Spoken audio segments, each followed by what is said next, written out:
Hello, everybody. Welcome back to Voodoo and Brandi. This is episode 3. We're going to be talking about love and money magic.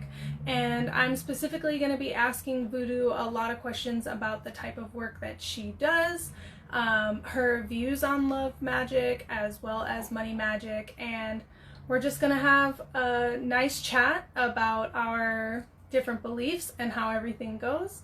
So as soon as she's here, all right, so she sent the request.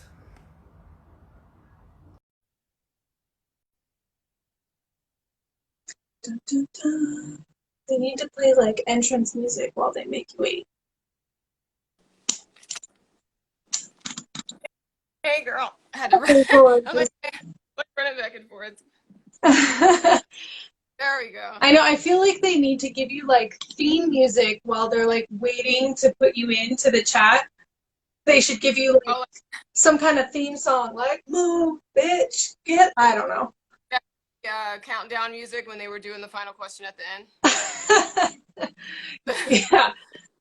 All right, darling. So today, how are you, by the way? How's your day? Good. Struggling today, same as you, but Oh my God. All these freaking planets and whatever they're doing is like draining me out. I'm telling you, there is definitely some, I don't know, the moon is angry. I don't know who pissed her off, but The moon is on her period. Yeah, it's definitely been an emotional roller coaster, but I'm good. good. So, yeah, so today we're going to be talking about love and money magic. Yes, the main things I get asked about are love. What about you? I think at least 90% of what I deal with is like related to love and money because I know you and I actually approach that whole topic like in our belief system as well as in our magic and the way that we do our magic. So like I even approach that differently. Like even if somebody comes to me for say like a love spell, right? My end goal is not to make that other person fall in love with them, but to instead get my client to fall fully in love with themselves, so that then they attract the right love. And I know that you do it a little bit differently. So how do you do it? Yeah, you can't make anyone fall in love with you. And also, I mean, it's falling in love with yourself that takes a lot of work. I don't really work on that. I do shadow work and I've spoke on shadow work, but when I do love spell, I'm using every sort of force I can, demons and not demons, planetary magic to give this person that is their target to like enliven all the feelings of love that they have inside of them for that person, because you cannot force people to do shit. They have free will, and I think that's a lot of people don't understand that. No matter how many demons you're using, you could use Satan himself, he cannot force anybody to do it. They can only influence. It's a difference between influencing and forcing. If you're forcing someone, then that would be like creating a zombie, and I who knows how to do that. I'm not a ancient Voodoo master, but you can only influence. So I work with a lot of demons that are known for love magic. We work for with Astaroth. We'll go with Lucifer to try to kind of get into the person's brain, and also teach them the karmic lessons that they need. There's sometimes a lot of things, the blockages, why the person doesn't love you the way that you want, because there's a lot of shit wrong with you that you need to work on. To be in that vibration with that person and vice versa. I definitely agree with that. It was kind of, I read this meme today and it was like an infographic, and it showed there's two types of people. There's people who are presently healing from all their ancestral drama and are actually attracting all of the things they want in their life because they're in the process of that healing, or there's people that are still in the middle of living life through the lens of that like ancestral trauma that's been going through. And because of that, because they're so stuck there, they're not able to attract. They're actually repelling the things that they want, and the things that they are attracting are on that same vibrational level that like, so you're just attracting other people that are, vibrating on that same wavelength, and it becomes this like perpetual cycle. instead of, you got to raise your own vibration before, if you're trying to like make somebody fall in love with you, like there might be a reason they're not attracted to you and you're not on their vibrational level. The best way to make someone fall in love with you is to leave their ass alone. If you are being ignored by someone and you're having to play these games and you need to use magic, the best thing to do is, if you have to do that spell, do it and leave them alone. Go date somebody else. Yeah. Leave them alone, work on yourself, and just leave the situation alone. Because once you stop focusing on it, it usually starts to slowly, resolve or whatever itself. And once you keep nitpicking at it and forcing it, it doesn't work. It'd be the same with like staring at a flower that you're waiting to sprout. You can't see any progress. You're getting upset and you're pissed off. If you leave it alone and forget about it for 7 days and walk back, oh, magic, Right. sprout. It's the same way. Like, why are you staring at growth, trying to see growth? You cannot, you can't see it that way. You can only see growth in retrospect, actually, because you're looking at what's happened in the past and now it's grown, so you cannot focus on it and try to see it and manifest it. And that's the biggest thing I have to keep telling people is leave it alone, leave him alone, leave me alone, leave it all alone. And move on. Right. And I agree with that so much, but also too, you do obsession work, right? So you do Right.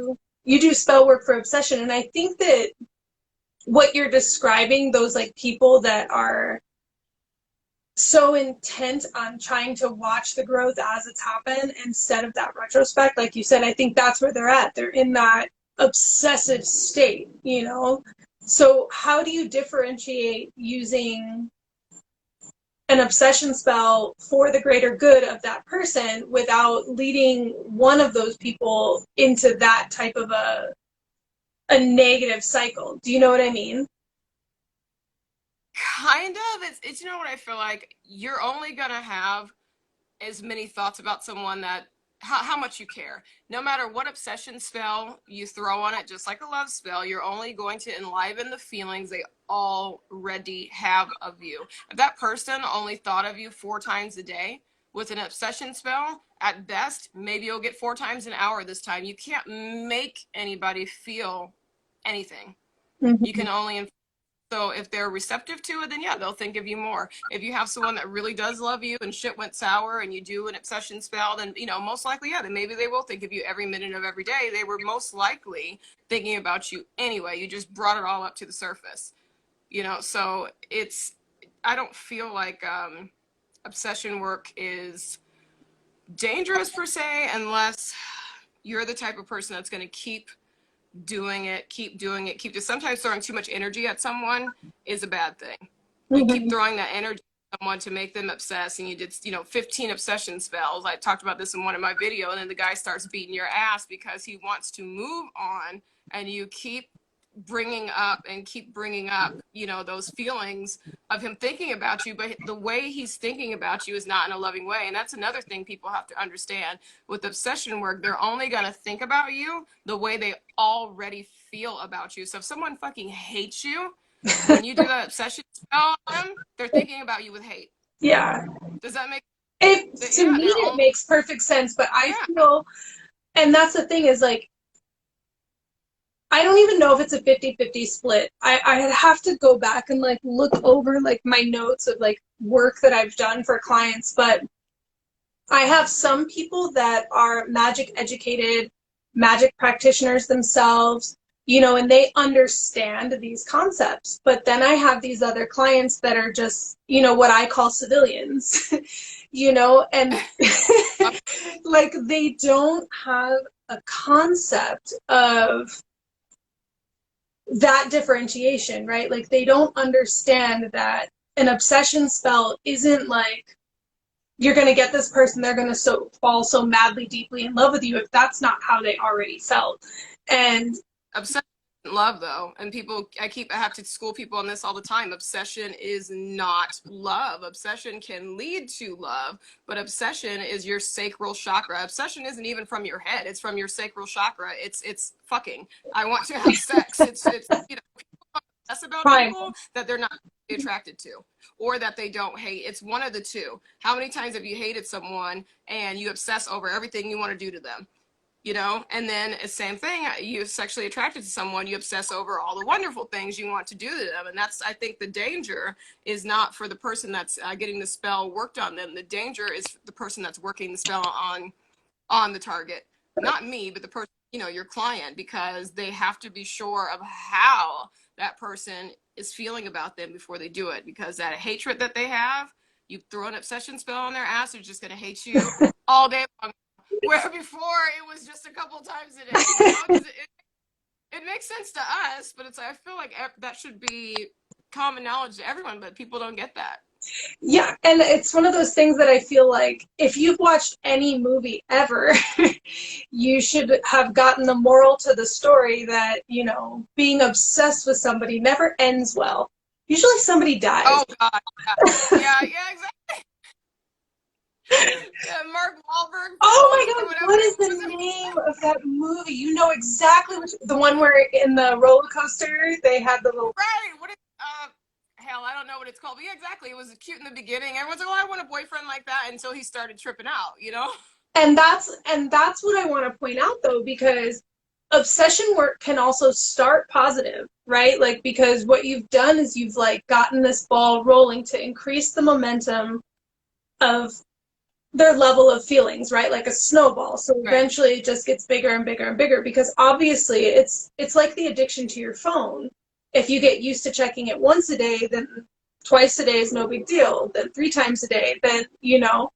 So you can start this obsession spell for somebody and it can be so great in the beginning and perfect, but then that person just starts to get, how do you make sure that that person's not going to cross that line, or can you ensure that for Yeah.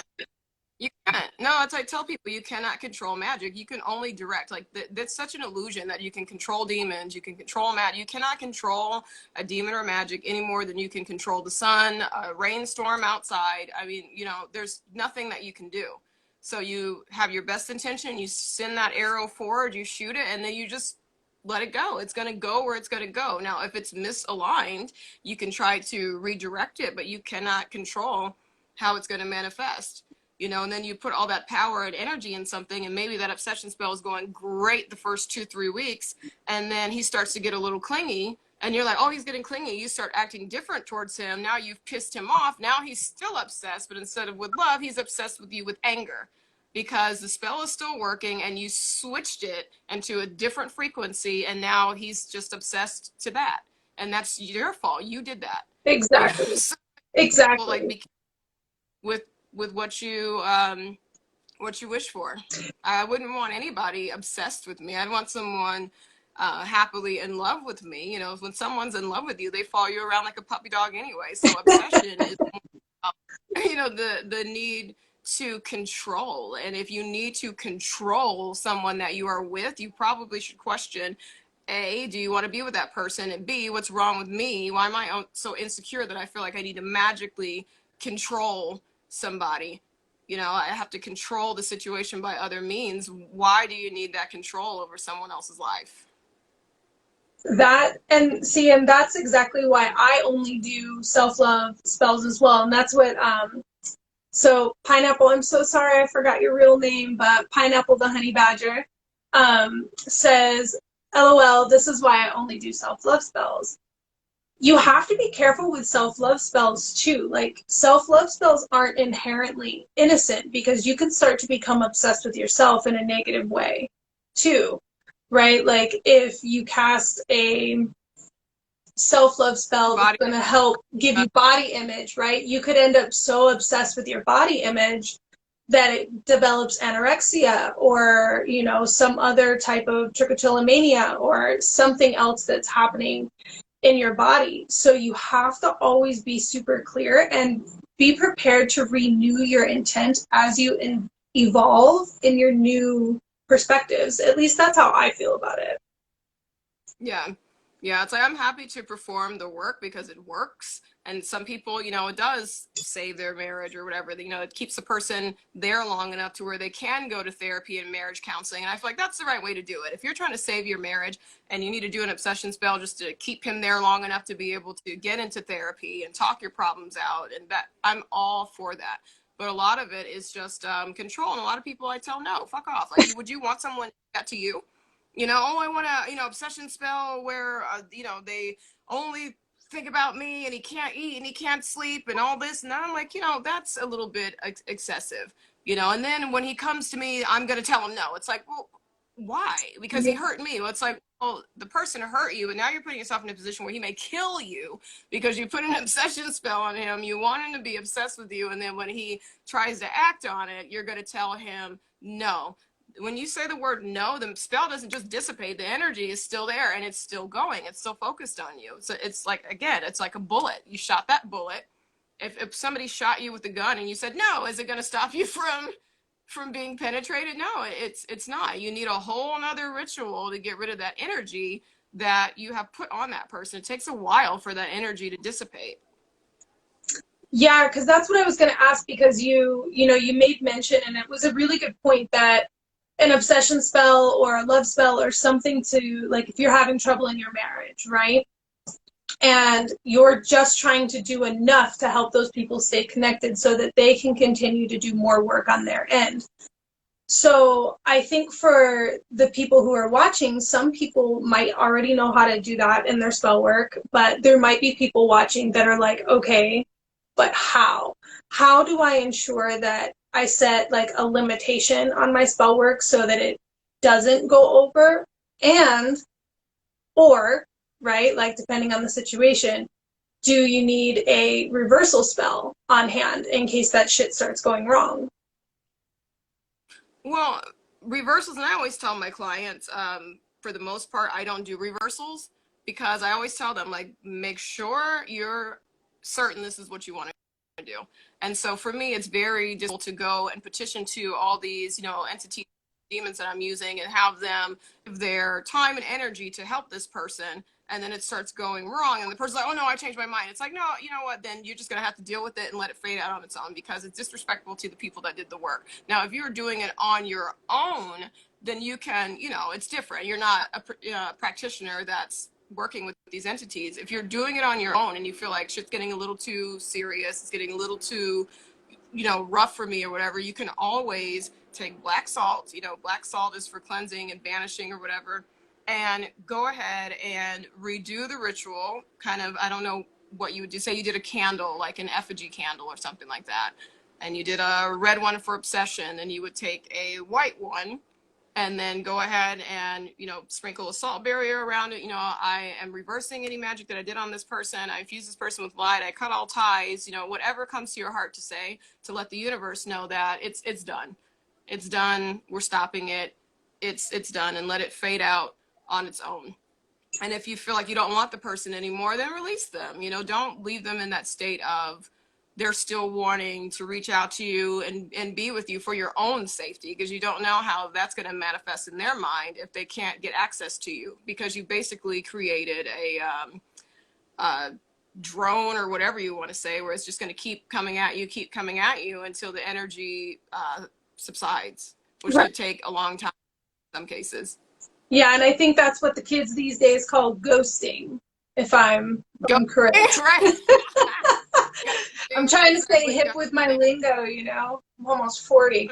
God. Some become a ghost if you keep playing around, because a lot of this energy is just because you can't see something happening doesn't mean that it's not manifesting. It doesn't mean that it's not strong. It doesn't mean that it's not working. Sometimes you think, oh, whatever, I did that and nothing's happening. He hasn't contacted me or whatever. That guy may be thinking about you every single day, night and day, but he has a strong willpower, and he doesn't react, but it's torturing everybody else in his life. He's being mean to his new girlfriend. He's, you know, having problems at work because he can't focus because you fucked him up with that energy. So once you decide you're done and it's over, if it's a year later, whatever, release the person from the magic.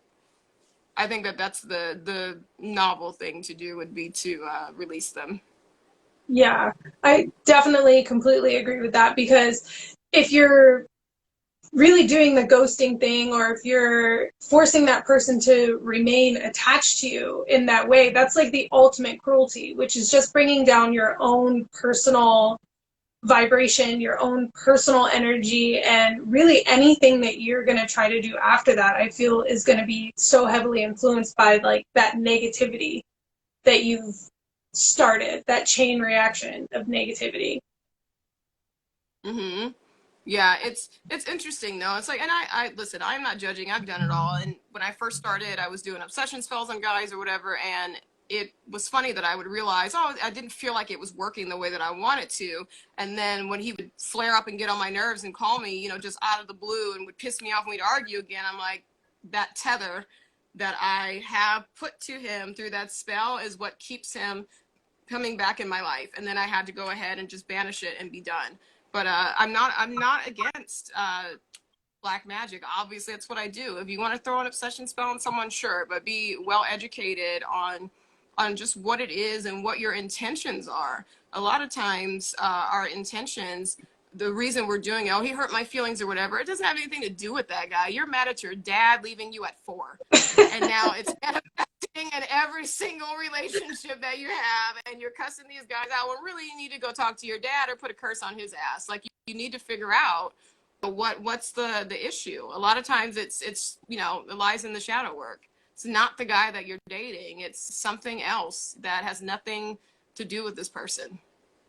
And I think that comes at the base of all love and money magic. Like, going back to the beginning, most of magic, I think, for me and for you, like as a professional practitioner, the most requests that I get are love and money magic, somehow, some way.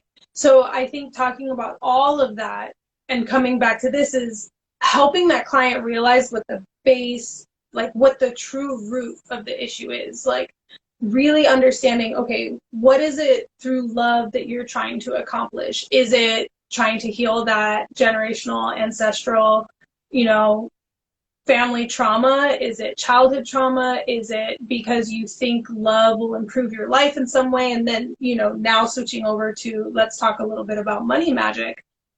It's that same idea, right? Like, what, when you're asking for this money magic, what is it that you're asking for exactly? Are you asking for a better job? Because that's a different spell, right? If you're asking for, you know, an inheritance, well, we need to talk about who's going to die in order for you to get that inheritance, right?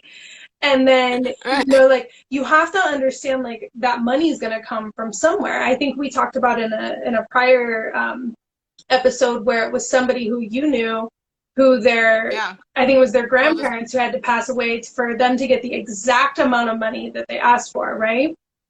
It was his mother. He accidentally killed his mom. Yeah. So, I mean, not physically, but the spell killed his mother. It ended her life, and it was the spell that he did. Right, and it ended up giving him the exact amount of money that he originally asked for. And that's just it. Yep. So if you're not super, super clear about, you know, why you want this money, what actually you're truly asking for, because you think this money will solve a problem, right? That's typically why people want money. It will better my status, it will buy me a better house, it'll make women love me, it'll, you know, whatever reason you want the money, there's something underlying from there. And the same thing goes for love. Like, why are you so obsessed with getting this love from an outside source, right? Like, what's the base root of that issue? So do you do any work with your clients? Do you ask them questions about those types of things? Do you try to understand that? Or do you think that's something that they should have to do on their own before they come to you? Well, some of them don't know how to do it on their own. Like, if they're talking money and I always ask them their long-term and short-term goals, but I've made videos about it. And I always tell people when they work with me, okay, we're working together now. Go watch these 2 videos. Do you think they do it? No, no. No, you know, and some of them do, and some of them do. But the main things about money, and you can relate it to anything. If you're trying to find a new lover or whatever, is why are you in the position you're in now? So with money, think about it. Why do I need money? Oh, I need money so I can buy. No, why do you need money? Why are you in the position now to where you don't have a savings, you don't have investments, you don't have the money that you need to support your daily life? Why are you in the situation that you are in now? Oh, I'm not making enough money at work. Okay, well, let's work backwards. So why aren't you making enough money at work? Oh, well, they don't have enough hours. What kind of job do you have? Do you have a degree? They don't have a degree. Okay, well, the position, you have to take responsibility for why you're in that position. And I make them write it down. I am in this position because I dropped out of high school. I got pregnant early. I never got my GED. And now I'm working dead end jobs where I can't excel because I do not have the skills that I need to take me to a higher platform. That's where you want to start. And when you start with that and do your magic spell and prosperity work, miracles will happen for you, because the prosperity comes from not just money, but the knowledge of how to get out of this and never be in this situation again.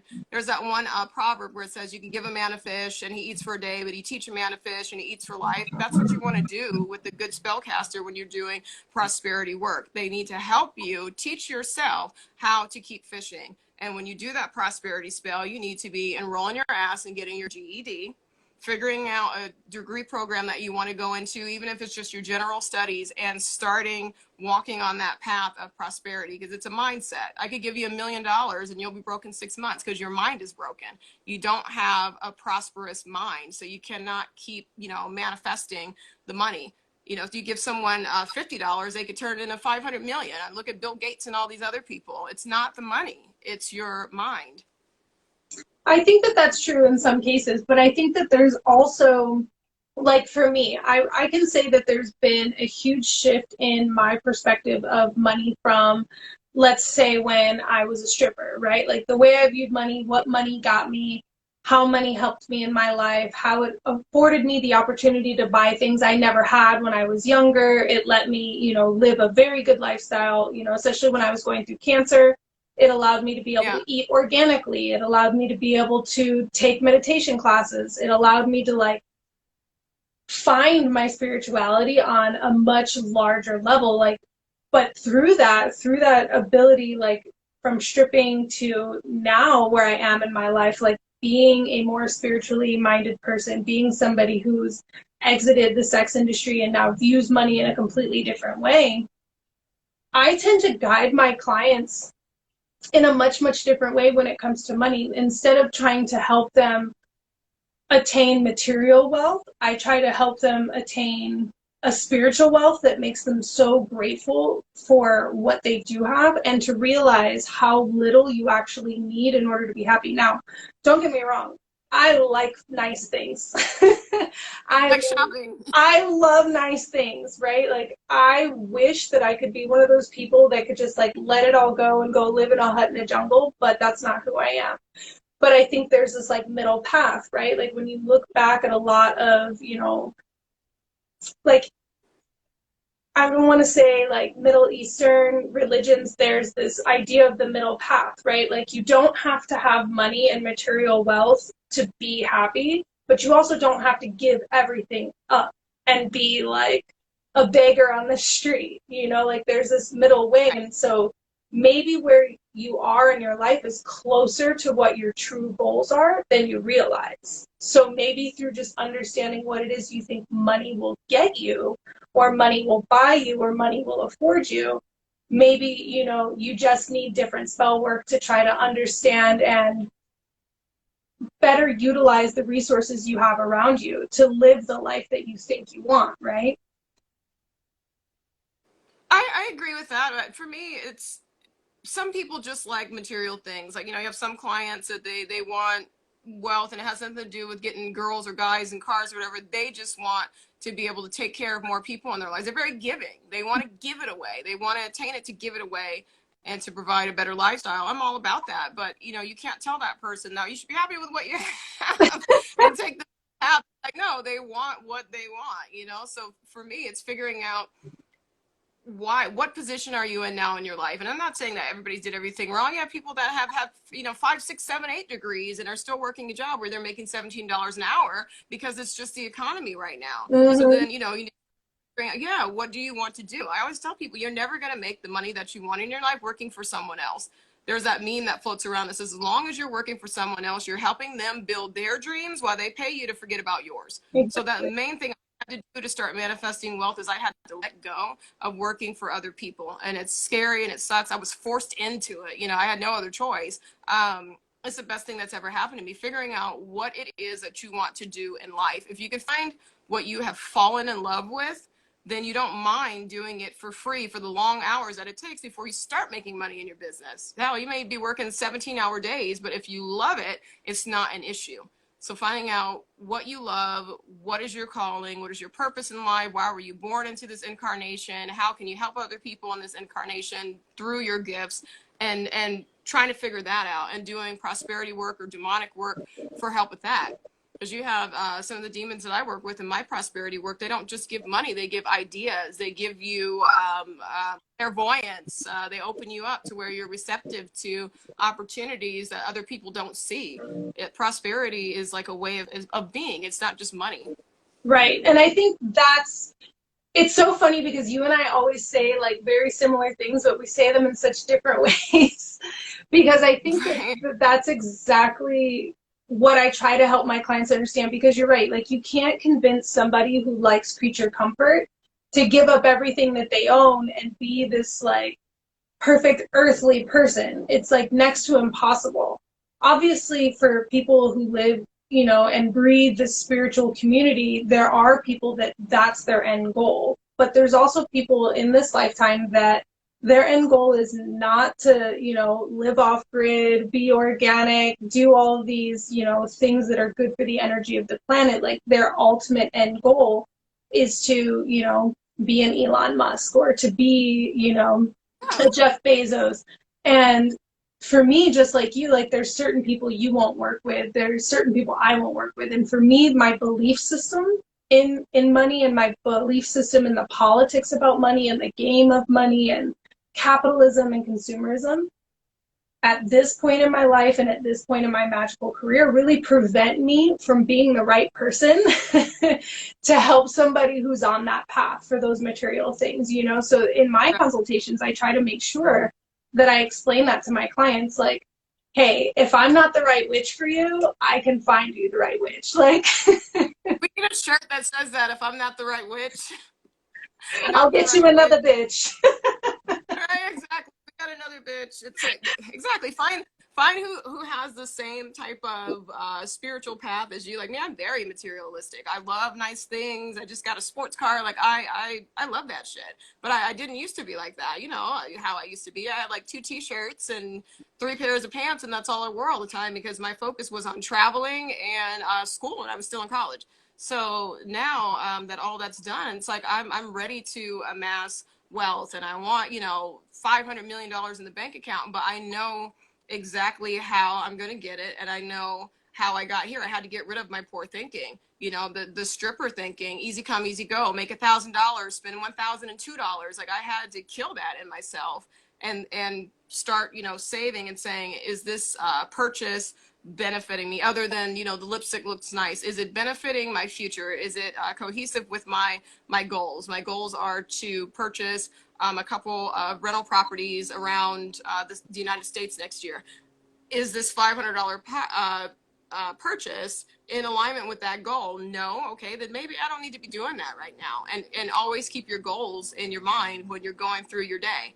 You'll start to think that way. You know, people want you to go out and spend $100 at dinner. Well, you know, I could do that, but if I did that, you know, every weekend of the month, how many weekends? 52 weekends? Like, how much money have I just wasted this year that could have gone to my goals? You have to change your broken thinking. And my thinking was so broken. I had stripper thinking.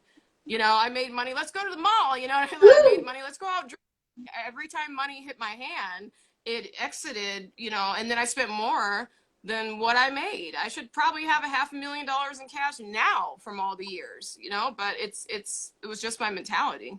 Exactly. And I think that I'm in that reverse position as you, because I grew up, and I think I'm not 100% sure, but I don't think you grew up, you know, completely well off. But I know for me, like, I grew up stupid poor, like, but like, right. It was just dumb sometimes. Like, with no electricity, no walls in the house, like, but then my mom would like date a new guy, and he would have money, and it was like always like my mom's goal to like attach to some guy that had money to like pull us up out of this, right? So I think that's probably where I got my stripper mentality, you know, was like, okay, I can always rely on some man to, you know, give me money. If I don't have any money, just like you, I spent $1,002 at the mall, I'm gonna go go home, do a little spell work, attract me some magic, go to the club, make 1,000 back, and you know, and just like you, like I should have $1 million in my bank account by now. But I had that Oh yeah. super materialistic, super freaking materialistic. Like I had 2 cars, I had a truck, I lived in Laguna Beach, California, I lived in Aliso Viejo, I lived in the nicest places, but I was never happy. Like I was, no matter how much I had, I was never fucking happy. And I couldn't figure out why I wasn't happy. Like, because on paper, I had anything anyone could want. Like I bought my way into this like upper echelon of being that I had never experienced, you know, through my childhood. And always thinking that that was the goal, that was the end goal to get there. So everything I did in my magic, everything I did with my money, everything I did towards love was always trying to guide me to, you know, exactly where I was. But I was still fucking depressed all the time, all the time, until I started to reassess, like, what were my goals? What were the things that were truly making me happy? And just like you, like, oh, does that red lipstick, you know, look good? Does it make me feel good? Yeah, but is it getting me closer to my end goal? And I think that where, you know, my path diverges from yours a little bit is that mine now is like, I want less. I want less and less and less and less and less and less and less. Like the more I get rid of, the better I feel. And I have so much respect for everybody's path, whether it's the more you have, the better you feel, or the less you have, the better you feel. But make sure that the magic you're doing is in alignment with that belief system that you have. Because if you're trying to do, like, even on Instagram, I see these people, they post like, affirm yes if you're going to be the first millionaire in your family, and you see all these people, yes, yes, yes, yes, yes, yes, yes. And I used to be the first person, like, yes, I'm going to be a fucking millionaire, I'm going to be the first billionaire in my family. But now I look at those and I'm like, I don't want that. That's not what I want. Like, that's not what makes me happy. So it would be very hard for me to help somebody attract that unless they had really altruistic goals. Yeah, it's I'm all for it. I would be the one that had commented yes like 100 times under that post because that would be me. Yes, yes, yes, yes. You just have to, you know, you have to. When I'm helping someone, if they tell me something that's not in alignment with my thinking, if as long as it's not harming anyone, I can normally help them. Like if it's something like, you know, obsession work, and I feel like they're going to harm the person, I tell them fuck off. But as far as as far as financial goals, I can pretty much work with anything. But the, you know, the reason that people have blockages, like we said, is that, or they're unhappy when they have $1 million, is that they just haven't worked out what it is that they're trying to fulfill. You know, for me, I would like to make money to take care of all my friends and family. I want to take people on trips. I want to, you know, I want to influence the world with black magic and change the views of demons and everyday life and people's perception. So I have that goal. I know who I am and what I want. A lot of people just want money just because they want money. They see it on TV and he's got all these cars or whatever, and they see your life, like you said, those people aren't fucking happy. I don't know if you follow Marissa Peer. Marissa Peer is like one of the most world famous psychologists, hypnotologists. Like she does a lot of therapy, cognitive therapy. She was Princess Diana's therapist. And so she works with all these rich people, and she says the only thing that every rich person on the planet has in common is none of them are happy. Right? They're And all you see that. they're all unhappy. They're all unhappy. And she says, you know, they sit here in the castle when she was working with Princess Diana. She just was not happy. She was miserable. She was not happy. So you have to figure out what happiness is to you. If happiness is 50 million, okay, that's fine. Happiness is 50 million, but what are you going to do with that? Why do you feel like you'd be happy with 50 million? If you're not happy with $50, you're not going to be happy with 50 million. You have to be happy now. You have to be happy now. You have to be happy with exactly what you have now, exactly who you are now. Not, oh, when I get that nose job, I'll be happy. Nope, be happy with your big ugly nose. You have to be happy with who you are now and what you are now. You will never be happy. You will always think happiness is over there. Happiness is this next goal. Happiness is this next achievement, and you're always chasing it, and you're never happy. You got to be happy now. And that's what I try to work with people on, is doing your shadow work, and also doing a lot of writing and reading out loud and talking to your higher self and figuring out what is happiness to me, what makes me happy, what makes me happy, what do I love about myself, what do I hate about myself. Whatever you hate about yourself is what other people hate about you too. So it's learning yourself as much as you can, and crying about it and being embarrassed about it and apologizing to yourself for all the dumb shit you've done to people, all the stuff that you've done to yourself to self-sabotage. Build on that foundation, and then things will start happening for you. That prosperity spell will work wonders for you because you've removed all those blockages. But until you do, it's like trying to shoot that magic bullet at bulletproof glass, and you're behind the glass. The blessing's trying to come, but it can't because you can't receive it.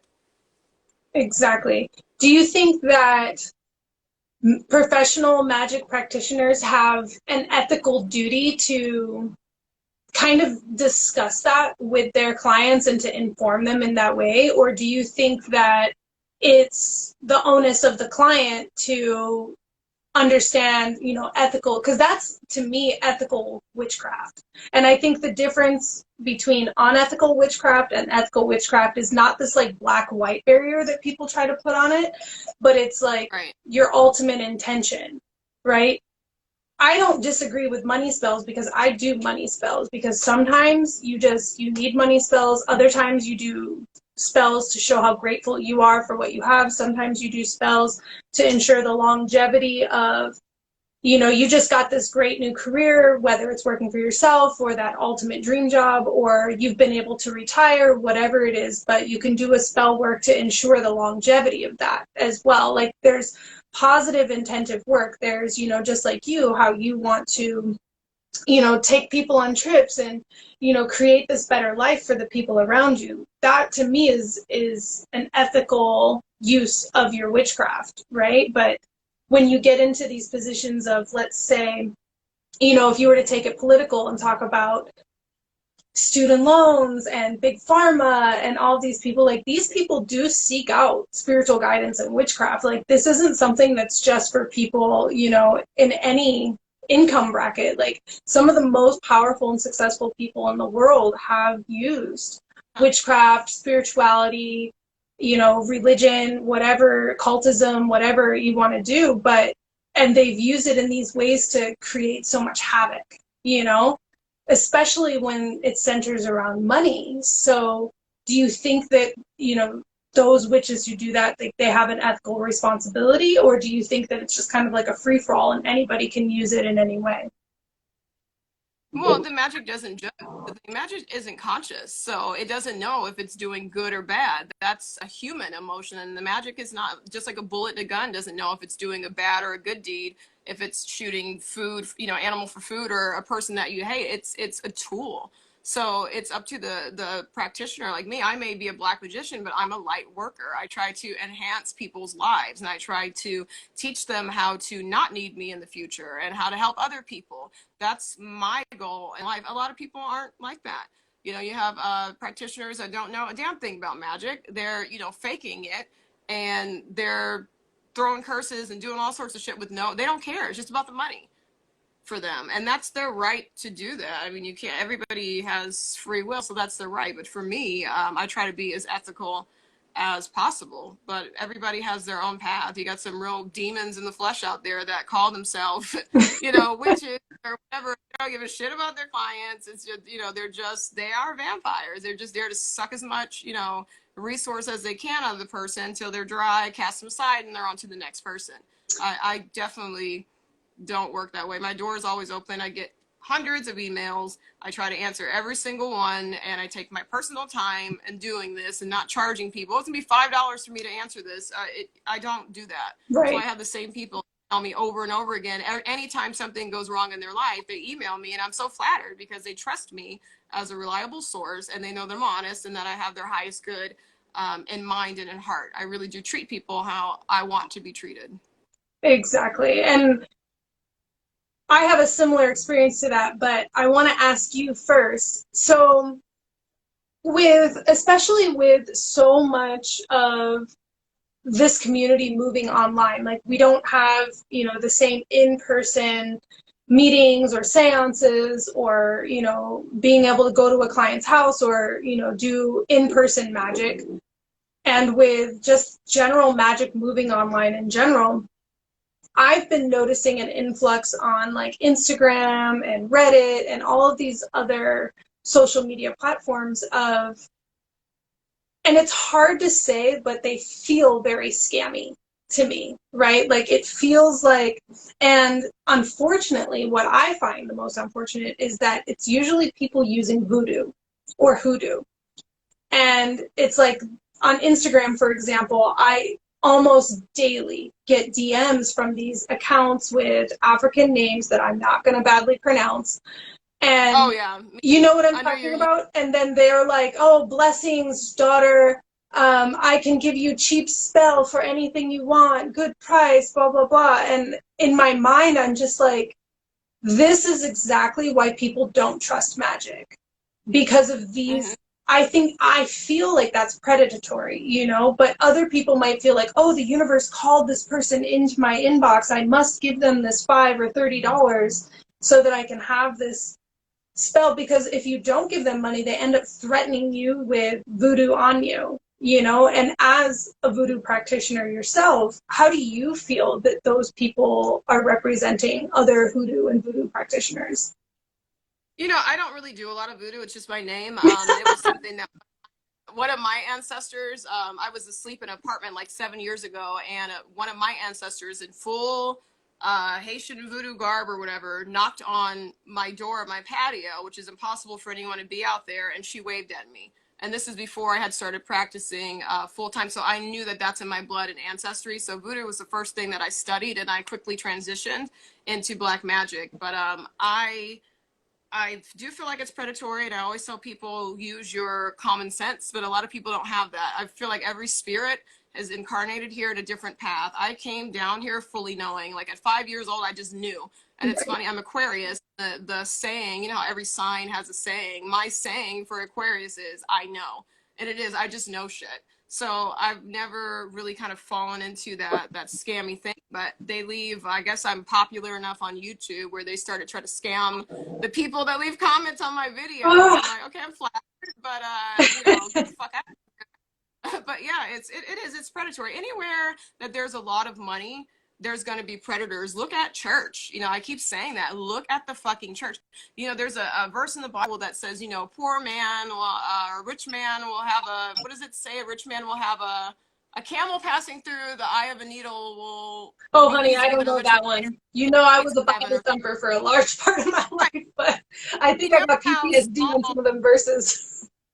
Yeah, we know how small the eye of a needle is. So the verse is saying that a camel can pass through the eye of a needle easier than a rich man will pass through the gates of heaven. That is in the Bible. I'm paraphrasing it, but then you have preachers that have Learjets. They pick and choose what they want to listen to because they're fucking predators. Most of these preachers, not saying they're all rapists and pedophiles, but a lot of them are fucking demons in the flesh. How many sexual predators are in the church? How many of these guys have gator shoes on and shit, and the people in their you know, congregation can barely, you know, afford to tithe like $40 a week? How many times do you see on YouTube people recording in church, the preacher throwing a tantrum on stage because the collection basket isn't heavy enough? People just are not awake. They're not awake. They're going to church and seeing this shit that's exactly wrong and still being preyed upon and not doing anything about it. So it's unfortunate, but anytime there's magic or religion involved, there are predators and monsters about everywhere because it's easy money because the people are coming to you because they are not awake. Any person that is truly spiritually awake would never set foot in a fucking church because they know that Christ is within.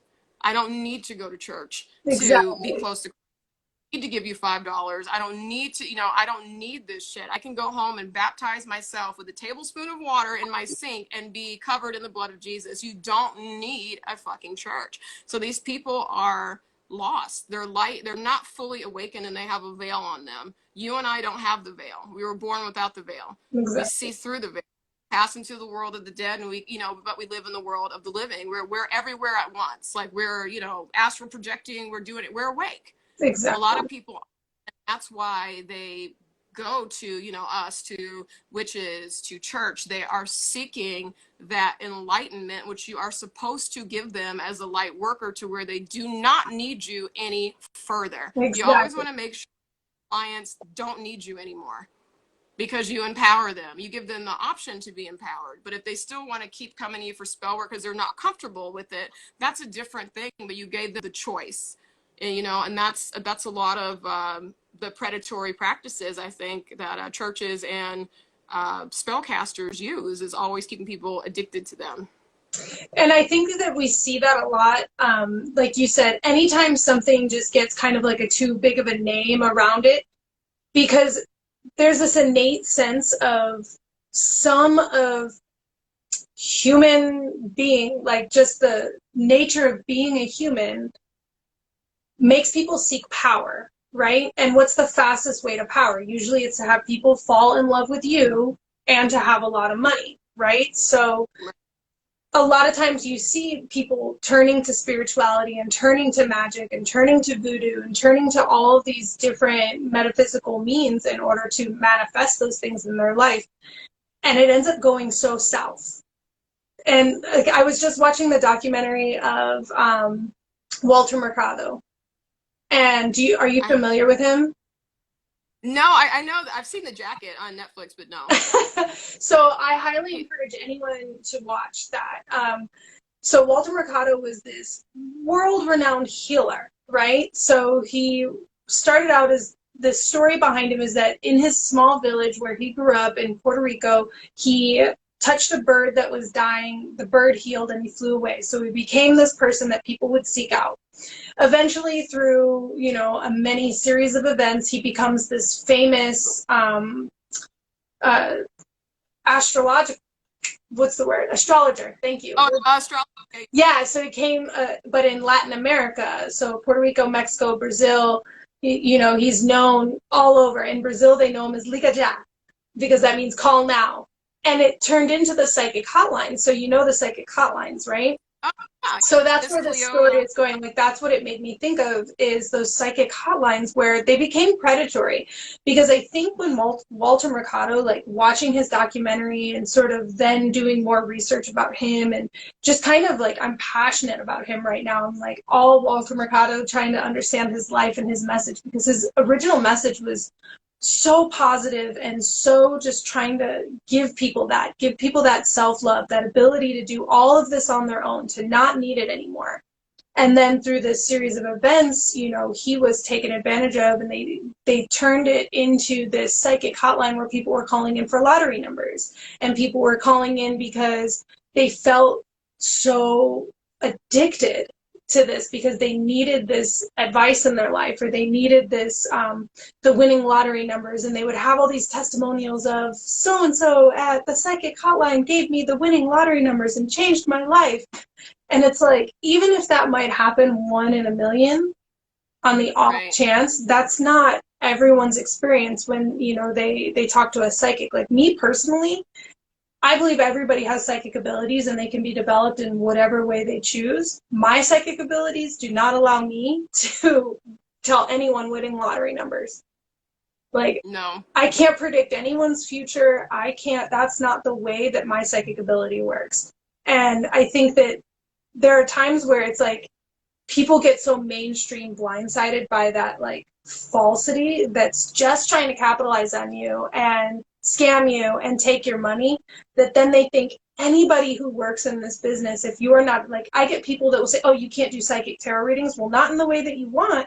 Well, then you're fake. And then just be like so rude and mean. But that shouldn't be everybody's expectation. And I think it gives it kind of like a weird feeling. Don't you think? I mean, you mean, does it give the field a weird feeling? Yeah, like it gives people kind of like a false hope. Like maybe they think that they can get more from magic than is really possible, because how it's been sold in that mainstream concept. You know what I mean? Right, you can't be lazy with magic. The thing that magic hates is laziness. Magic works for people that work for themselves. Like, you have to help it work with you. You can't do a spell and not do a damn thing to change your circumstances. That's why I keep telling people, you can throw a love spell every freaking day. If you do not change yourself, the magic will never stick, because it was you that person was having sex. They weren't having sex with magic. They didn't argue with magic. They didn't argue.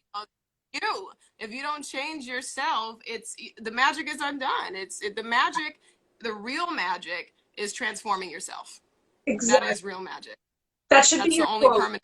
like your motto. The real magic is changing yourself, because it's beautiful. I think that that's exactly the entire point of magic and spirituality. And I would say religion, but religion has gone in such a dogmatized direction. But I think with the influence of media and the internet and so many people out there, like I see witches just arguing constantly online about, you can't do this practice, you shouldn't do that practice, you are not doing that right, it should be done this way, like this like bullying and authoritativeness over each other's journey through this spirituality. Do you ever see any of that? Have you ever felt that? I don't engage. I joined one group on, was it Facebook, I think, and I was in there for like maybe a month. I was way advanced than anybody in there, and I'm not low vibrational. That's low vibrational shit. If you are a light worker, then you know that nobody's spiritual path is wrong. If somebody is doing an incantation and they're saying it a little bit differently than what you would say, that is your ego telling them that it is wrong. Because how the fuck do you know? The first person that wrote a psalm or whatever, they had nobody on the planet had ever heard of that before. Did somebody, as they were writing it, say, you're doing that wrong? Well, how do you know? I'm creating it. Can I create? Bitch, you don't know my life.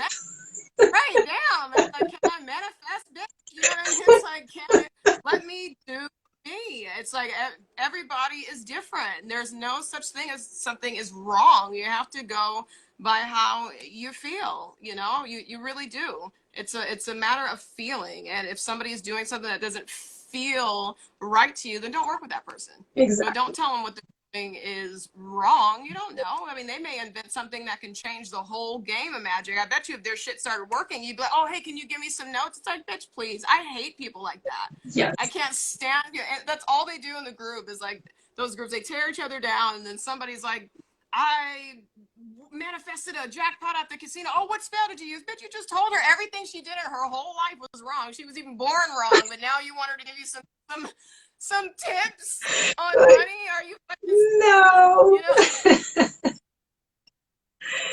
Yeah. Seriously. The online community, like, it's hard because I feel like it used to be fun. I feel like it used to be supportive. And then now I just feel like it even comes to the fact that people will say, like, your Instagram feed isn't aesthetically pleasing enough. Like, I'm so sorry. I don't have enough time, money, or energy at this point in my life to spend 6 hours editing my Instagram to be Right, like no. perfectly color coded to my brand and like all these other things that you like. I'm busy reading books. I'm busy improving myself spiritually so that I could provide better services for my clients.